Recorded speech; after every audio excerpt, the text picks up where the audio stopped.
Bonjour à tous. Donc, je vais vous présenter les résultats de l'enquête que nous avons fait au sein de la commission du Congrès infirmier de la SRLF, qui portait donc sur la prévention et la gestion des événements indésirables en réanimation.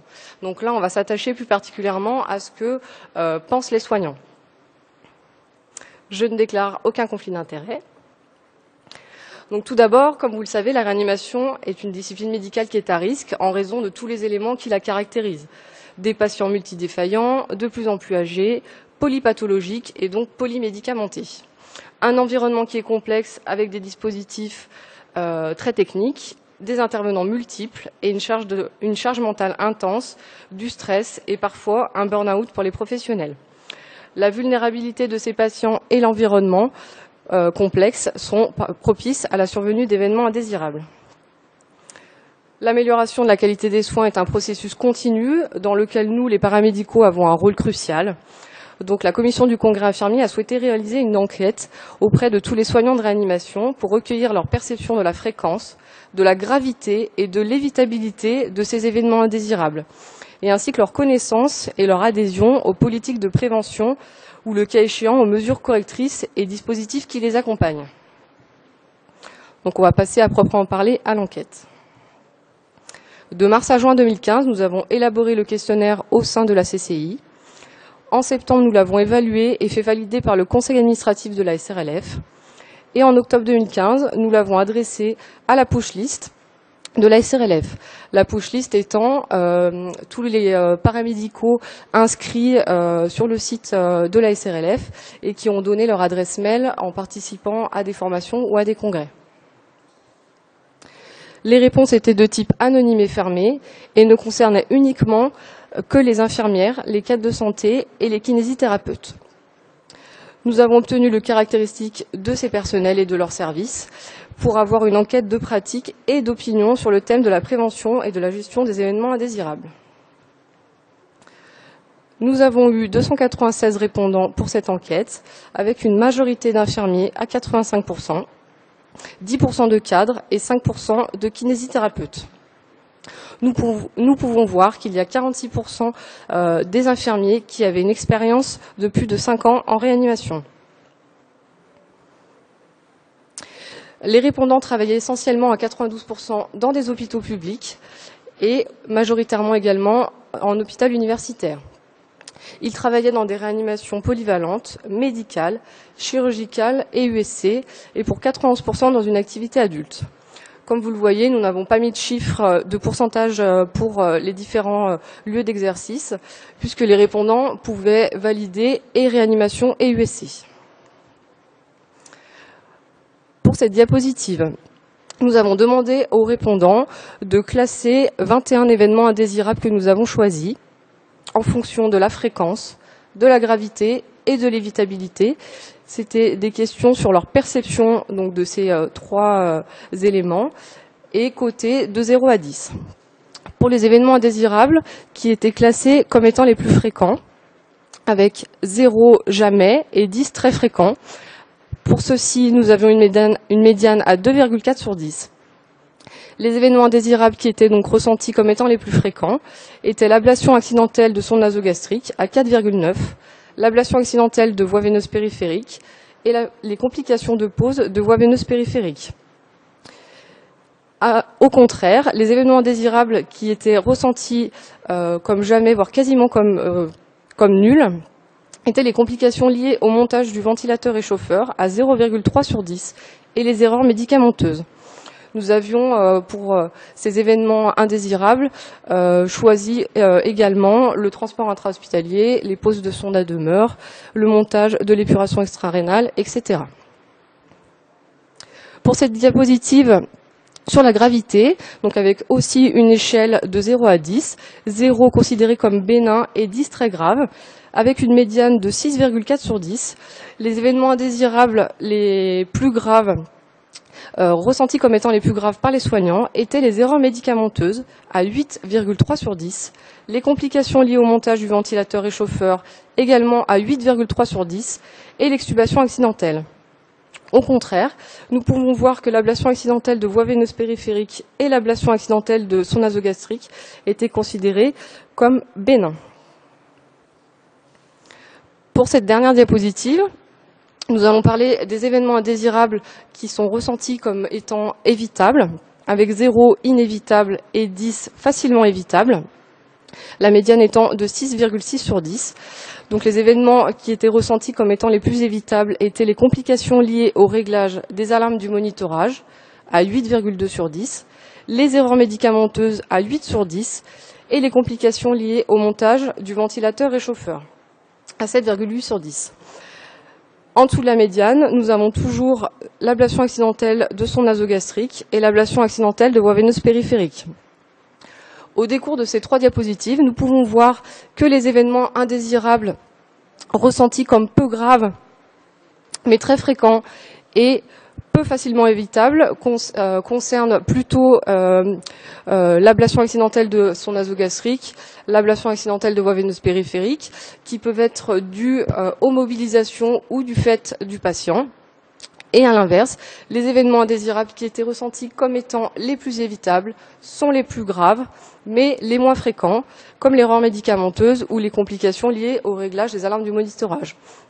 Ces événements indésirables-là sont plutôt liés à une manipulation infirmière. Les moyens de déclaration de ces événements indésirables sont à près de 80% le formulaire institutionnel, le dossier du patient à 11% et le formulaire du service à 7%. Nous avons eu moins de 3% des répondants qui ne savaient pas ou qui ne connaissaient aucun moyen de déclaration. 52% des professionnels notifient parfois les événements indésirables, souvent à 29% et toujours, malheureusement, à 7%. Et on voit que seulement 12,3% des infirmiers et des kinésithérapeutes qui ne déclarent jamais les événements indésirables, soit par peur des conséquences, soit par peur des conséquences, soit par une non-connaissance de ces procédures. Les principaux freins à la déclaration sont pour plus de la moitié un manque de temps, que cela ne sert à rien pour 39% et peu ou pas de sensibilisation pour 38%. Contrairement à ce qu'on aurait pu croire, les répondants déclarent peu, à 13,7%, avoir peur des conséquences personnelles. Concernant les revues de morbimortalité, donc il y a une bonne connaissance de ces revues pour 70% des répondants. Par contre, 14% déclarent ne pas avoir de RMM dans leur service et 31% ne le savent pas. Pour cette question, nous avons regardé plus particulièrement les types de répondants et c'était principalement des infirmiers et des kinésithérapeutes. La gestion des événements indésirables au sein des établissements de soins se fait pour plus de la moitié avec la cellule qualité et de gestion des risques, un petit peu moins de la moitié avec les RMM, par des débriefings informels à 30,9%, par des CREX, donc comité de retour d'expérience, à 24,5%, et on peut voir qu'il y a quand même 22% de répondants qui ne savaient pas comment sont gérés ces événements indésirables. Concernant l'invitation et la fréquence de participation des paramédicaux au RMM, on peut voir que 48% sont toujours invités à participer au RMM, mais que seulement 9% y assistent réellement. Par contre, 21% des infirmiers n'y sont jamais conviés et 35% n'y participent jamais. Pour la plupart des répondants, pour à peu près un tiers des répondants, les RMM sont au nombre de 1 à 3 par an et pareil, un tiers de 4 à 6 par an. Les dossiers en RMM sont principalement choisis par les médecins du service pour 62,5% et à 50% par les chefs de service. Les médecins du service animent toujours ces RMM pour 63% et 45% pour les chefs de service. Donc, Aude nous l'a montré dans le topo d'avant que c'était plutôt les chefs de service qui avaient ce rôle-là. Et nous, dans notre enquête, nous voyons que les réponses sont un petit peu différentes. On peut voir par contre que 60% des infirmiers ne les animent jamais et 62,5% ne choisissent jamais le thème. Parfois, à 23% quand même, les infirmiers et les cadres ont le choix des thèmes et peuvent parfois l'animer à 19% pour les cadres et 12,5% des infirmiers. Nous avons demandé à ceux qui avaient pu participer au RMM, d'ailleurs on peut voir qu'il n'y a que 71 répondants, le ressenti de leur expérience. Nous avons utilisé une échelle donc de 0 à 10 et on peut voir qu'entre 0 et 5, l'expérience dite négative voire très négative, il y a peu de répondants puisqu'il y a moins de 10%. Entre 5 et 8, une expérience plutôt positive à 32%. Et par contre, entre 8 et 10%, 62% des répondants ont pu dire que leur participation en RMM a été très positive. Les freins de la participation au RMM des paramédicaux, donc on peut en voir 4. L'organisation sur des jours de repos ou à des horaires non adaptés pour 54,8%, notamment si on travaille en 12 heures.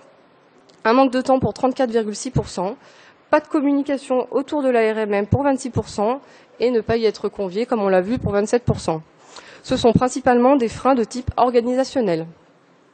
La peur du jugement ou d'autres items plutôt connotés négatifs n'ont pas été retenus puisqu'ils représentaient moins de 2% des réponses. Les facteurs favorisant la participation des paramédicaux au RMM sont l'amélioration de la qualité des soins en premier, de comprendre une situation et de faire évoluer les pratiques. Les professionnels ont peu plébiscité le fait de dédramatiser une situation, de faire un compte-rendu aux équipes et de valider l'évaluation des pratiques. Pour cette diapositive, on peut voir qu'il y a 56% des paramédicaux qui pensent qu'il y a souvent une adhésion... 56% des paramédicaux pensent qu'il y a souvent une adhésion aux mesures prises en RMM. Par contre, il n'y a que 49% des répondants qui trouvent qu'il y a parfois une amélioration des pratiques à la suite d'une RMM. Et on peut voir qu'il y a pratiquement 10% de répondants qui n'adhèrent jamais à ces mesures prises en RMM et un peu moins de 10%, mais quand même à 7%, que cela n'améliore pas nos pratiques. Pour conclure cette enquête, on peut voir que le manque de temps est un des principaux freins de non-déclaration des événements indésirables et du défaut de participation des infirmiers au RMM. La peur des conséquences personnelles ne semble pas ou peu retenue. Cependant, et malgré un faible taux de réponse à notre enquête, on peut voir que les infirmiers s'inscrivent dans une démarche qualité et de traçabilité. 65% des paramédicaux pensent qu'il existe une culture de la sécurité dans leur service. Et la déclaration de ces dysfonctionnements et de leur analyse permet ainsi de faire évoluer nos pratiques, d'améliorer la sécurité et la qualité de nos soins grâce à des actions préventives et ou correctrices. Merci beaucoup pour votre écoute et pour votre participation à l'enquête. Vous retrouverez tous les résultats sur le site de la SRLF et puis venez nous voir et rencontrer la CCI sur notre stand. Merci beaucoup.